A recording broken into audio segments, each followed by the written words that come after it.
Обвинителството ќе бара продолжување на притворот на тројцата осомничени за загадувањето на водата во Гостивар. Директорката на Гостиварското комунално предпријатие Арта Асани и раководителите Леон Уредини и Вадедин Дервиши од 21 јули се во затворот во Шутка во Скопје. Обвинителството ги товари за тешки дела против животната средина и природата, зашто казната е од 4 до максимални 20 години затвор. По истекот на првичните 30 дена, ОЈО Гостивар ќе бара продолжување на мерката притвор за осомничените. Во меѓувреме истрагата за здравствената катастрофа во која над 5000 граѓани завршија во болница со симптоми на труење се интензивира.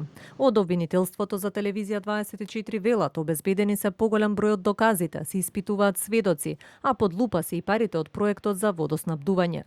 Дополнително обвинителството ќе ги истражува и наводите за претходно загадување на водата.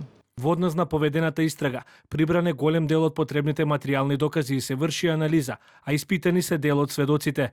Дополнително по наредба на јавниот обвинител, Управата за финансиска полиција ја одзеде и ја прегледува документацијата поврзана со финансирањето и искористувањето на средства од проектот за водоснабдување. Воедно се истражуваат и сите други аспекти на овој настан, како и наводите за претходно загадување на водата, а по донесување на јавно обвинителската одлука, јавноста ќе биде известена. Водата во Гостивар беше прогласена за безбедна за пиење во петокот од страна на кризниот штаб. Опозицијата пак и денеска бара од власта да ги објави јавно резултатите од анализите кои потврдуваат безбедноста. По 5 недели и сега, откако велат дека водата е безбедна, нема објавено ниту еден официјален документ кој ќе го потврди тоа.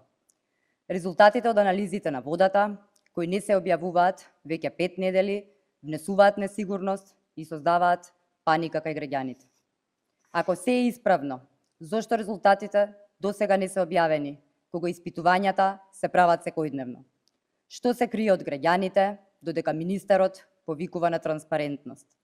Сака да ги објави резултатите од 2017 година, а не сака да ги објави денешните. Од ВМРО ДПМН одговорија дека водата во Гостивар е безбедна за пиење, состојбата се следи, а опозицијата ја обвинија за политичко профитирање преку ширење паника. Премиерот Мицковски претходно рече дека и тој инсистира извештаите да бидат јавно објавени. Министерот за здравство Кликовски рече дека тие се во надлежност на предпријатието и локалната власт. Градоначалникот на Гостивар Валбод Лимани пак вчера за телевизија 24 изјави дека нема ништо спорно да се објават анализите, но денеска остана недостапен за прашањето кога ќе го стори тоа.